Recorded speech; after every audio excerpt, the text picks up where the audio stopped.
It's time to accelerate. Hey friends, this is Andy. Welcome to episode 673 of Accelerate, the sales podcast of record.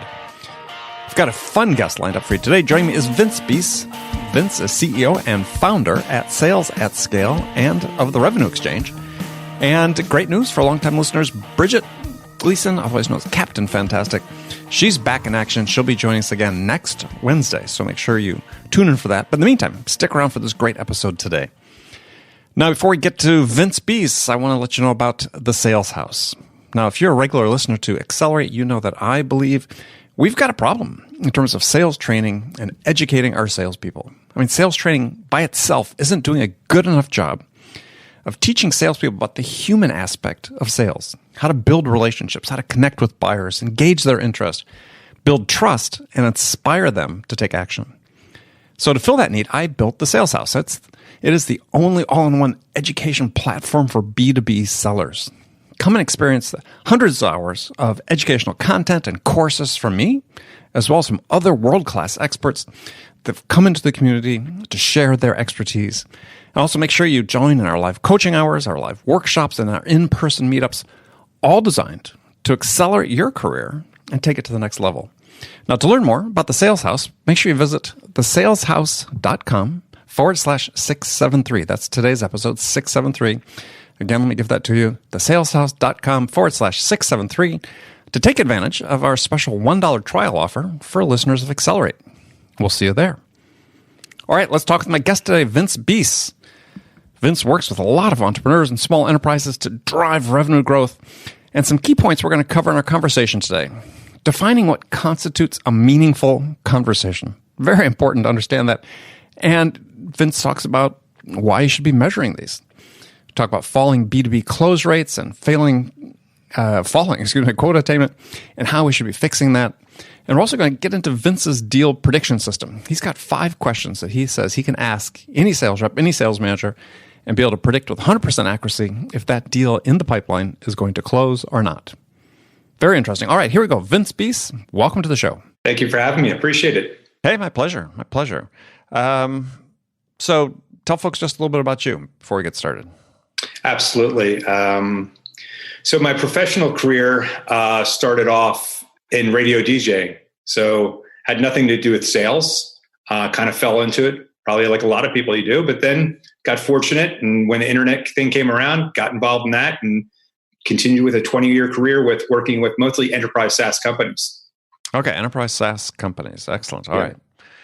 So we're going to dive into a couple topics here. So one I wanted to start with is you sort of posit the existence of a metric that people aren't really keeping track of, which you call the meaningful conversation. So what do you mean by a meaningful conversation? I mean, a conversation, do you have a back and forth conversation where at the end of that conversation, there's give and take and there's clearly defined next steps. And where I got to with this meaningful conversation thing is that, you speak to your sales reps and you say, how did your meeting go? And they always say, oh, it was great. They love me, or they love this, or they love that. And I said, well, okay, well, what came about from that meeting? And so that's when I created this metric called the meaningful conversation. Okay. So give an example. What's an example of something that makes it meaningful? Right. Great. So let's say the sales rep has a demo. Demo goes well. That's fair enough. But tell me why you felt the demo went well. And again, at the end of that demo, what are the next steps? So to me, the meaningful part of this is that it led to the next step in the process, the next activity, and so on and so forth. Right. Okay. So you're defining a meaningful conversation as one in which the customer commits to do something. Exactly right. There's give and take. There's commitment on both sides. Yes. Commitment on both sides. So what are the prerequisites for the customer to make that commitment? I mean, what has to happen? How do you plan for a meaningful conversation with your... Well, that's the thing. So I'll track all activity, but my point is that all activity is not the same, right? Mm-hmm. You're going to leave voicemail messages. You're going to send emails. You're going to have conversations. But what I care is the conversations, the meaningful conversations that lead to something else. So some of these conversations won't have a next step, and that's fine. It just happens, right? But again... Well, is it fine? Well, I mean, sometimes it's out of your control, right? Sometimes it's Sometimes things happen and end abruptly, and you didn't get to that next step, and so on and so forth. Or sometimes you had a sporadic conversation or an ad hoc conversation where you caught somebody, but you're not going to get something out of that necessarily, right? But I still want to track that. I still want to know that you had that conversation. So I don't know if it's okay. It's just realistic that you're not going to have every conversation be what I quote, a meaningful conversation. Well, I think I can agree on that. I think one of the question really is, so what's the planning that goes into a conversation to enable it to become a meaningful conversation?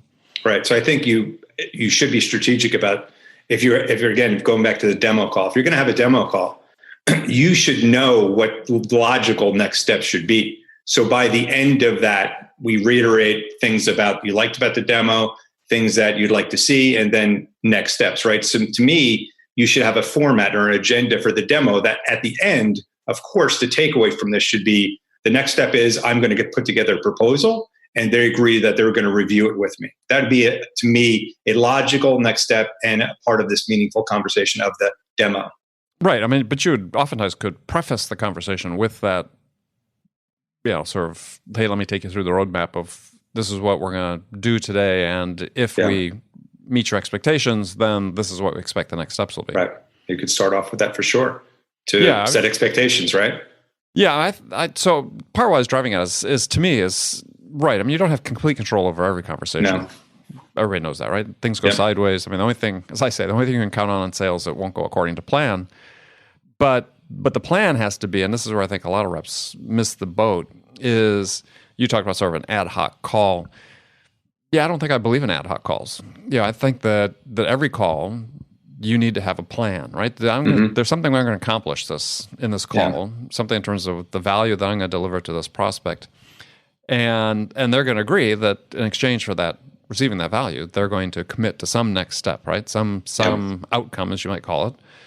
But you have to go into the call with that plan. I mean, it's possible that something will happen. The customer gets up and leaves. I can cite chapter and verse from my career of calls that have not turned out the way I thought. Yeah. But at least you went into it with the plan. You thought, okay, this is what's going to happen. And I think this is missing a lot of times because I don't think a lot of times reps aren't as deliberate about saying, okay, here's really what the customer expects from us in this call. I mean, too often it's the boss, the manager saying to the sales rep, well, we got to do our stage migration at this call. This is the time to do it.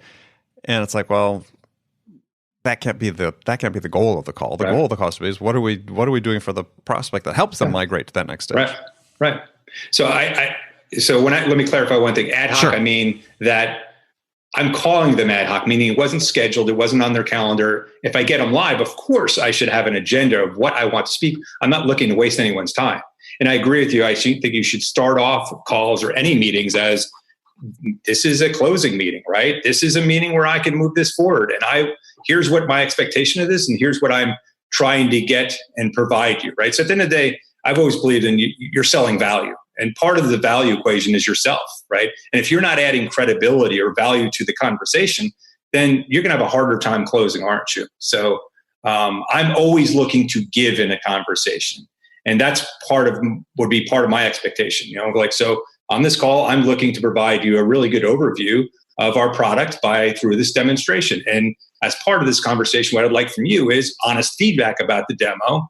And then at the end, I want to talk about next steps. A logical next step would be, let's talk about the business model and how it works with us, right? So there's a lot more structure to it. And I agree. I think a lot of people go into phone calls or conversations or meetings not really well thought out. They haven't written it down or what they're looking to really accomplish. They just take it like, oh yeah, this is my demo call. I'm going to do my demo. I'm going to do my thing. I'm really good at this demo thing. But they're like, no. This is a closing call. Every conversation is a potential closing call. And are you prepared for that? Are you prepared for when they throw something at you, or that all of a sudden they say in the middle of demo, hey, I'd like to move forward with a contract, or talk to me about, this bad press you got, or whatever it is. Are you prepared to answer those questions? Are you prepared to get through objections and quite frankly, buying signs, right? Well, yeah. Well, I think that's part of the preparation of the call, right? Is that you are prepared not just for what the agenda is, what the buyer's agenda is, not what your own agenda is, but that you've had the foresight to sort of plan through. If I say X and they say Y, what's my response to that? Right. Yeah.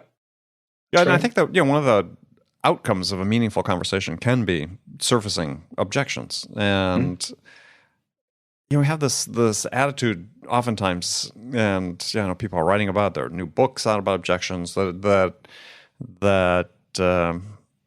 I think make them more complicated than they really are. I think complications or objections, are actually pretty simple if people have the right mindset about what they are, instead of being defensive about them. I mean, to me, an objection is just a question. It's an unanswered question. Excuse me. A customer's got a question about something. They may say your price is too high. Well, what's really the question they're asking? Right. I embrace resistance and pushback and objections because I'm getting somewhere, right? As opposed to I don't knows or maybes and ends, right? Your price is too high. Your product is lacking. Whatever it may be, at least I'm getting somewhere. I'm getting closer to a yes by objections, right? I'm getting through what's important to them. Or you're getting closer to a no, and that's fine too. Yeah. But you have to embrace that, right? I mean, it's people that don't embrace that are like a deer in the headlights when those hard questions come up. Don't understand. Those are awesome buying signs. They wouldn't bother with you and ask you these tough questions if they didn't care or didn't want this, right? Well, but see, you're asking the right question though. They wouldn't ask you these questions. They're not. When people say, "Hey, this is an objection," it's like, "I object to this." Well, no, they don't object to this, but that's how we train salespeople to think about it. Somebody objects to something. Well, what do? Well, we get all defensive and we say, "Well, there's got to be a way to manage this and work around it and handle it." Think of all the adjectives we use to talk about objections. Yeah, you just have to answer a question. That's all it is. It's a question. Yeah. Maybe we should get rid of the word objection, honestly. Well, I think you should. About it. Yeah. And I think that, you just naturally, you use the right terminology about it, and you and I hadn't planned this at all, is they're just questions. Sometimes you have to work to find out what the question is. Yeah. Right? Yeah. That they're trying to get answered. But it's a question, to your point. It's, if it's really seriously an objection, then it's a disqualifier. Right. It's a disqualifier. And the sooner you get that out of the way, the better. Yeah. Or the sooner you can get to it, right? The more you're going to learn. Well, exactly. So one way or the other. But this is the other thing that drives me nuts about objections. So sometimes, I've written about this and get feedback from people who think, objection are always things to be handled and always a sign to sell harder. And it's like, well, no, sometimes it's a sign that's just not a prospect for you.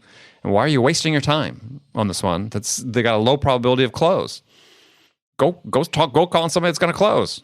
And I have to tell you, two of my hot topics that I have today is this diminishing close ratio rate, and the diminishing quota attainment rate.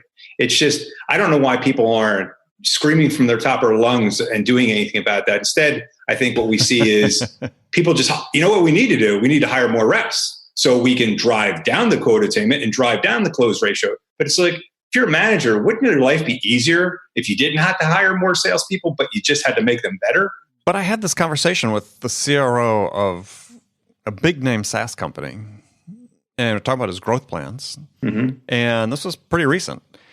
And he said, well, our plan is, we've got to develop this great machine to put a lot of leads in the top of the funnel. And so we're just going to, grow that machine, bring in more SDRs, and it's all top funnel. And their close rate's 20%. I mean, it's horrible, right? And I said, well, let me think about this for a second. Or have you ever thought about this? It'd be faster and less expensive to work on increasing your close rate, improving your close rate, than hiring and onboarding all these people and spending all this additional money in marketing and lead gen. Yeah. And it was just like a blank stare. Like, that's just not on our agenda. We're just not thinking about that. And this is pretty common. And for people listening to this is the easiest, fastest thing you can do is focus on increasing your close rate. Yeah. I mean, if you're really sitting there at a 1 out of 5 close rate for the most highly qualified opportunities in your pipeline, I put forth that you don't have very good product market fit. you don't have a good product market fit, or your process sucks, or you have shitty salespeople, or you don't train your salespeople, or you overhired and bad people are getting good opportunities. There's 1,000 reasons. But selfishly, as a sales leader, as a manager, last thing I want to do is add more bodies that I have to take care of and I have to hire. I'd rather have an army of trained soldiers that are really good and really hungry and are really, really busy because they're getting quality opportunities that they know what they're doing with, right? Mm-hmm. And that also goes to the other second part, which is like, so you hire, 10 reps because 4 of them are going to fail within 3 to 6 months. And you're expecting to have a quota attainment over a year of about 60, 70%. Like, well, okay, maybe 100% may be unrealistic of quota attainment, but like 60% quota attainment is acceptable? Like, why is that the norm, right? And is that what you're seeing? Are you seeing quota attainments around 60% overall for a team? Well, I mean, if you take the data from CSO Insights, then it's below 50%, across the board. So, if we just use that as one data point, I mean, I think there's so many variables, right, with quota attainment, because quotas are set by, taking a deep inhale and picking a number on a dartboard. I mean, there's oftentimes not a lot of science associated with that, so it's a little strange, right? It's hard to. But I think it's a trend, though. I think that's a number that needs to be taken seriously, just as you talked about. And I know that folks at CSO Insights and people are very close to that. They are very concerned about this because it does speak to sort of a larger problem. Because it's not just that in isolation. We just talk about SaaS companies with low close rates. Because right now they're sort of in the period of time where they can harvest a lot of prospects for top of funnel. But what happens eventually? That starts getting a little skinnier, a little narrower, a little harder, more contention for those prospects. You have to improve your close rate, otherwise you can't grow your business. And if you're selling to enterprises, you're selling 6-7 figure deals. Your world, your pipeline, your universe is much smaller than if you're selling SMB. So that much more important that if a good one does enter the funnel, you better make sure you're doing your best to follow that through your process to close it, right? Arguably, if you're not closing at least 50% of your deals, especially deals of those size that you're talking about, then fundamentally there's just a real problem that's not being addressed, that needs to be addressed. And the reps themselves, shouldn't be putting up with it. It's sort of this conundrum is that we have, and you work in the SaaS business, and is that I was at a conference recently and overhearing this account exec complaining about the fact that he was being asked to prospect because he had time in the day, right? And he's like, I don't prospect. And then I'm thinking, okay, it caused this thought to materialize in my mind. It's like, okay, you don't prospect. And quite frankly, if you're only closing 20% of your business, you don't close either. No. So what are you doing? So what do you do? Right? So as the world changes, and the world is inevitably going to change, right? This whole model that we're using for SaaS business right now, inside sales driven, it'll stay inside sales, but it is going to change, right? It's evolving already, but it's going to change in ways that are pretty significant that I don't think we understand yet, but it will, because that's just the way the world works. Where are these people going to be? They can't prospect and they can't close. So who are you? I don't know. I don't know. Old school was you would hunt for your own food, right? You ate what you killed, right? Right. And I get the models today. They all work. But if I have downtime and I want to make some money, right? Why not pick up the phone? Why not send a thoughtful email out there? What else are you going to do? Sit on your hands and wait for stuff to be given to you? That's just ridiculous. Exactly. Yeah. But the top 10 percenters, they don't do that. The best sellers, they don't do that, right? We're talking about the lower. Actually, you are seeing some people that do that because they're so well fed by qualified leads that this person that I heard actually knew the person, and by all accounts, pretty top person.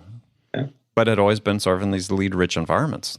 Yeah. So if you can structure your career to always be in those, I guess that's fantastic for you. That's a nice problem to have, right? But things will change inevitably.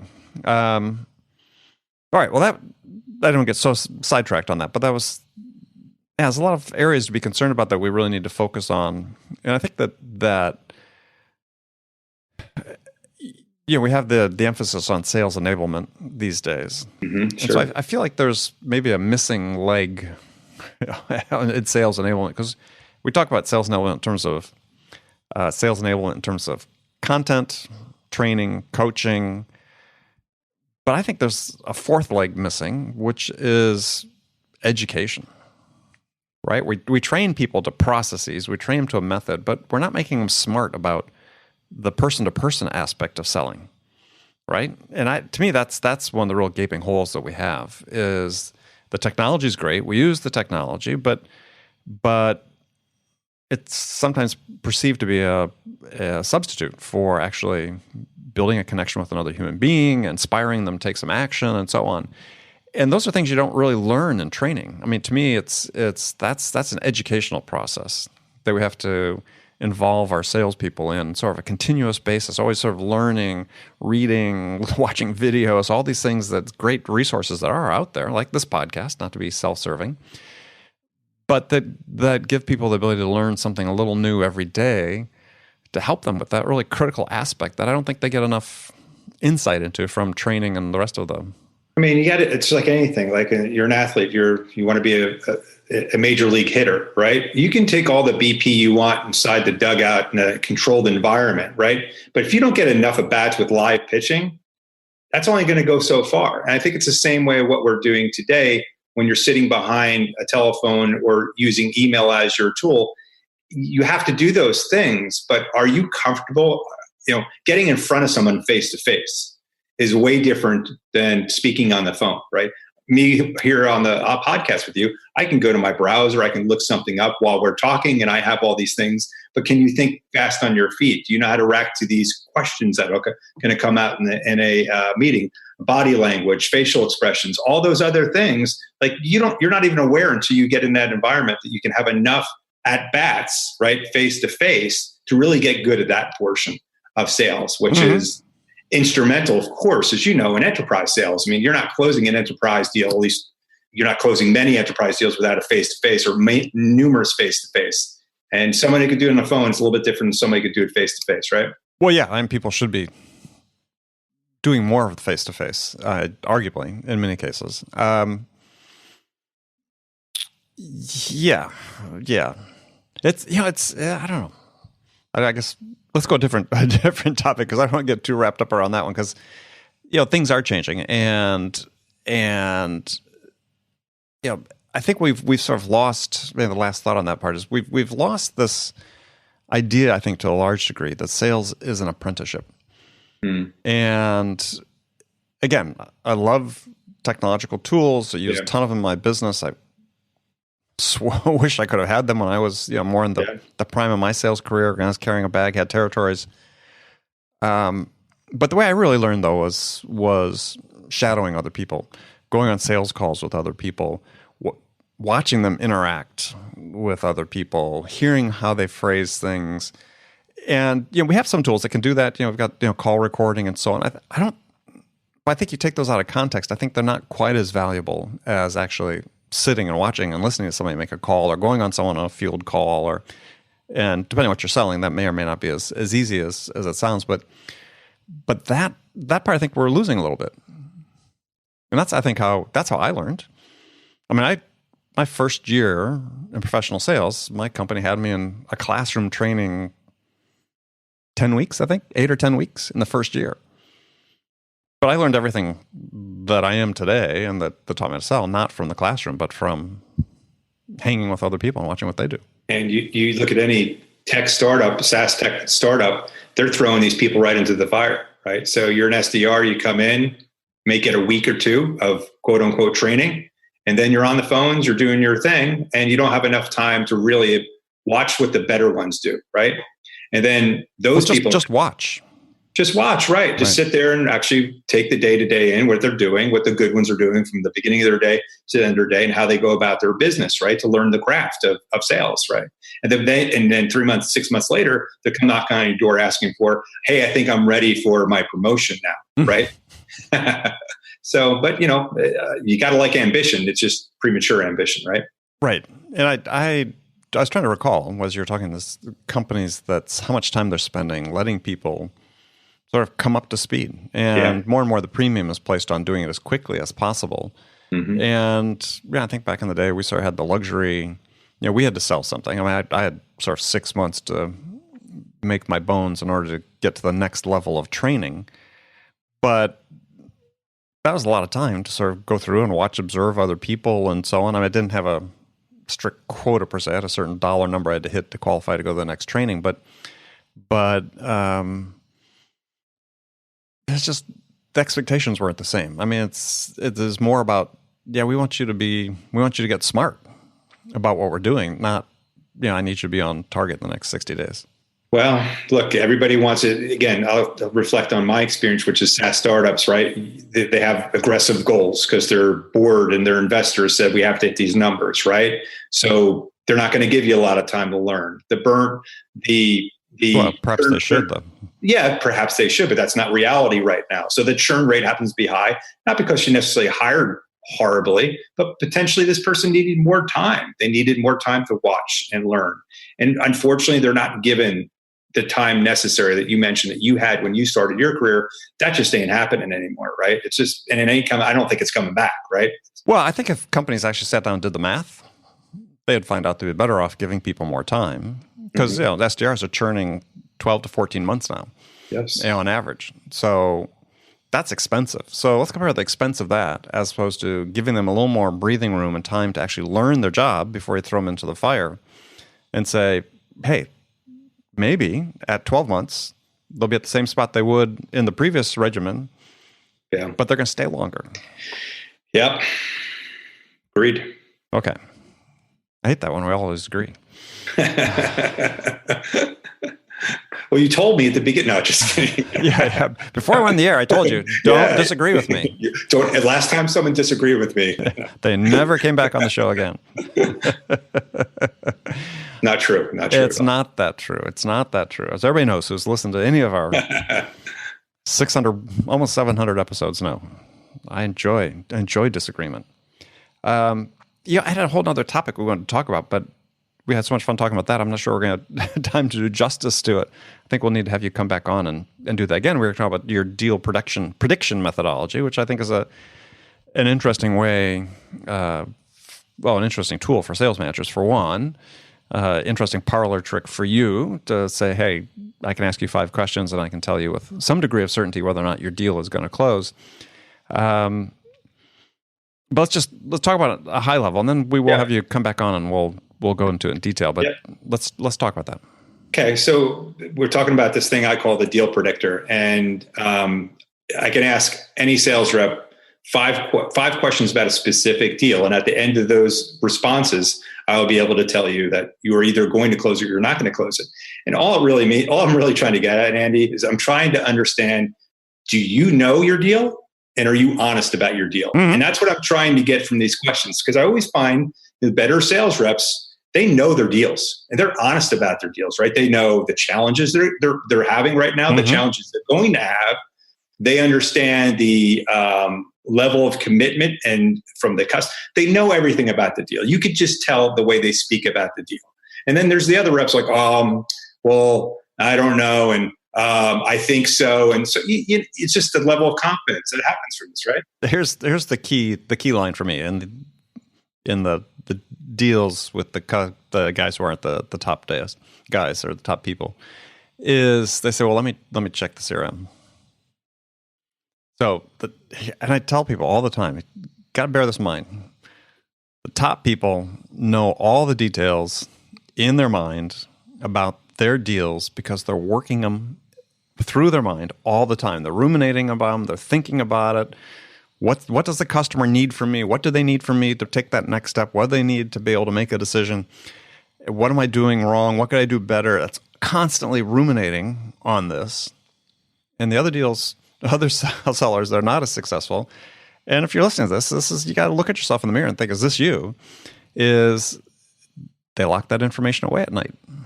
They turn it off.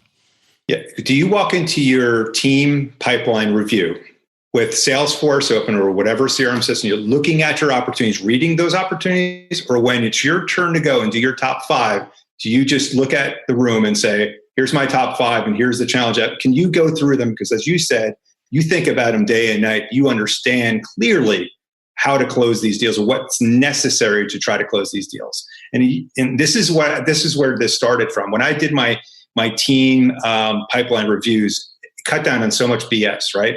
Sales reps stopped coming into these meetings with the same old garbage opportunities, because their peers are going to look at them and say, John keeps bringing up that shitty opportunity for the last 3 meetings, and it's gotten nowhere. There's no more progress. He has no more details. So guess what? John's going to stop bringing that in, because he's going to get these looks from the team, and he's going to get his manager asking him questions like, hey, John, that's the 3rd week in a row that you really have no progress in that. Seems like 1 or 2 things are happening, right? So they stopped doing it. So that's where I got this concept of the deal predictor, because I'm a firm believer of transparency and having these people talk about their pipeline in front of their peers. Just like it's important to write down your goals and state your goals, it's important to talk about your pipeline and deliver your pipeline, because it cuts down a lot of BS. I agree, 100%. And so I have a similar but different test, and it's not a whole deal predictor test. And I said we're going to dive into that. We'll have another session. We'll dive into your 5 questions. It gets back to this whole idea about having a real idea, a real handle on the value you need to deliver to your prospects. Is that I think that if a manager comes to you or comes to a member of their team and says, look, okay, let's look at 5 deals or your top 5 deals or whatever, and say, okay, what's the value we need to deliver to the prospect on the next call? And if we do that, what are they going to do in return? And that's such an acid test question, because if you have reps sitting there, which you oftentimes do, who don't know the answer to that question, right? How can you possibly even finish your previous call with a prospect without knowing really the answer to that question? It might have changed a little bit as you thought about it, but nonetheless, you need to know that about every single qualified opportunity in your pipeline. Full stop, if you're a salesperson. What's the next step going to be? What's the value the customer needs from us in order to make the next step, move one step further in the decision? And what are they going to do in return for receiving that value? Yeah. And I bet you the sales reps that can tell you when you ask them the question, what value do we have to provide? Those are the ones that have certainly a much greater than 20% close rate. I'll guarantee you that. But it's very possibly true, right? I mean, it gets back to this point we talk about, people constantly having their deals in mind. This is, again, you get pushback from time to time. When we talk about this, people say, work-life balance. It doesn't mean you're sitting there staring off into space while you're with your family, or, hey, we can't go out to dinner tonight because I need to think about these deals. It's not that at all. It's just, it operates at sort of a subconscious level that, sales, and the analogy I bring up to people to understand is, sales is a creative profession. Mm-hmm. It is a creative profession. It's like writing a book. It's like writing a screenplay. You are telling a story in many respects. And I guarantee you, authors, you hear them hear interviews with authors, you read interviews with authors, they're talking about, they get the story in mind. It just sort of sticks with them. Well, this is something similar. You're working it through at a subconscious level. Maybe sometimes it rises a little during a free moment to a more conscious level. But it's almost like thinking in the shower, right? Right. You had a meeting Tuesday, it's Wednesday. You're like, you finally caught when they said that one thing, and then you're like, for some reason it pops in your head. You're like, oh man, I got to go back with this. And that's what they really were trying to express, or whatever it is. Or better yet, we often say is, bringing your manager to the meeting, right? And sometimes that, to me, if you're bringing anyone to a meeting, they should add value. And to me, as a manager, if I joined a meeting, if I'm not bringing value, I'm not going. And my value typically was, I'm listening to the conversation going around, and I'm picking up things differently than you are, because you're focused on the next question. I'm focused on just listening to how this conversation is going, looking at body language, looking who's involved, who's on their phone, texting away, and who's really paying attention, and the tone of the questions, why they're asking questions, when they're asking questions. To me, that's a team effort. And I don't know why I'm talking about this right now. It was something you spurred that. I'm a big believer in team selling. And I think, especially any sort of high value deal, is because I spent a major chunk of my career selling really large complex communication systems for lots of money. I always wanted 2 people in the call. I mean, whether it was with me or me going with someone else, or someone else, 2 other people going to a meeting, that second set of eyes and ears, as you talked about, is really important, because you hear things differently. And if you only want one perspective, you think yours is the only perspective that's right on a deal, you're missing a bet, right? Is you want to have somebody else involved. Yeah, I guess the way I brought it up was, now I'm remembering, is that opportunities should always be on your mind. Doesn't mean you're constantly thinking about them, but like post this meeting, you have to regroup and debrief from the meeting. Here's what I heard and saw. What did you hear and see? Okay, here's what we need to do to provide value to keep this thing moving forward, right? And you have to have conversations and think through this. And to your point, sometimes it doesn't happen right after. Maybe you should let it sink in for a little bit, right? Both think about it individually and then come back and talk about it. And that might be 24 hours later, might be an hour after, but you know how things sometimes take their time to think in. And that's just being, top of mind with a lot of your opportunities. And it doesn't because you're forcing it, it's because that's just your nature, which goes to characteristics of a top seller, right? I mean, it just happens. Well, I think, sort of in closing, I think a great discipline for people, this is what works for me, and people can decide whether it works for them, because I'm that type of person. I'm constantly thinking things during the day, is I consciously have to close them out before I go to sleep, or I'll never go to sleep. And so what I'll do is, and this may sound hugely ineffective to some people, it works for me, is I'll send myself emails before I go to bed. And only one thought per email. Yeah. Basically, it's in the subject line. And that way I don't have to worry about, going to Evernote or Bear where I keep my other notes and so on. It's just when I wake up in the morning, I look at the email or get myself, organized for the day. It's right there. Scan it. Boom, boom, boom, boom, boom. Here are the things that I emptied out at night before, about the deals I'm working on or the projects or whatever it is. And then you start over again. I'm curious, do you delete those meetings, those messages, or do you save them over time? It'd be pretty cool to catalog all those emails you sent to yourself. You could do a book about that. Well, I'll have to think about that. They're all archived for sure. but I put them in the appropriate place. When I start working, it could be in a document I'm creating, or it could be in a presentation I'm putting together or something. But there's usually a home for them. But I try to empty it out at night, because if you don't, you may forget, or maybe you're starting over the next morning, writing over the thoughts you had the day before that were good thoughts. So it's, for people to think about it, just keep the thoughts going, and then that's it. Take them out at the end of the day and start over fresh the next day. I could see some of these emails. Dear Andy, you're the best. Keep it going. No. Oh, and by the way. No affirmations in those emails. Seriously, it's just the subject line. That's one thought. I almost never write in the body of the email. So anyway, everybody, I'm sure, has their own tricks for doing it, but it's a good way to, as I said, empty the bin at the end of the day. All right, well, Vince, it's been great talking to you. We're going to have you back on. We're going to talk about your deal predictor methodology, which I think is an interesting thing for people to learn about. So in the meantime, though, how can people get in touch with you? Great. I appreciate that. I also I've launched a podcast. It's called Best Selling Podcast. You can go to bestsellingpodcast.com. But my main business is, it's called Sales at Scale. And what it is a B2B sales consultancy. And we focus on helping folks with their go-to-market strategy and execution. And as I've been saying throughout this podcast, my focus has always been SaaS technology companies, typically selling to enterprises. So as you can imagine, early stage companies struggle with the go-to-market and what that means and so on and so forth. So that's Sales at Scale, and that's what I do for a living. I've stopped working as a W-2 and started helping people as an advisor and coach, right? That's what we do, entrepreneurs. All right, well, Vince, thank you, and we'll look forward to talking again shortly. Thanks, Andy. Appreciate it. All right, thank you, Vince. Okay, friends, that was Accelerate for this week. First of all, I want to thank you for joining me, and I want to thank my guest, Vince Beese. Join me again next week as I am joined by Oren Broberg. Oren is president and CEO of Modus, and we're going to be talking about the state of sales enablement, so be sure to come back and check that out. And as I mentioned before, my friend Bridget Gleason will be joining us, and she'll be back in action to join us again next Wednesday. As I mentioned earlier in the program, don't forget to visit thesaleshouse.com for our special $1 trial offer. That's thesaleshouse.com/673. Thank you again, too, for our sponsor, Discover.org, for their ongoing support of Accelerate. And thanks again for joining me, friends. Until next week, good selling, everyone.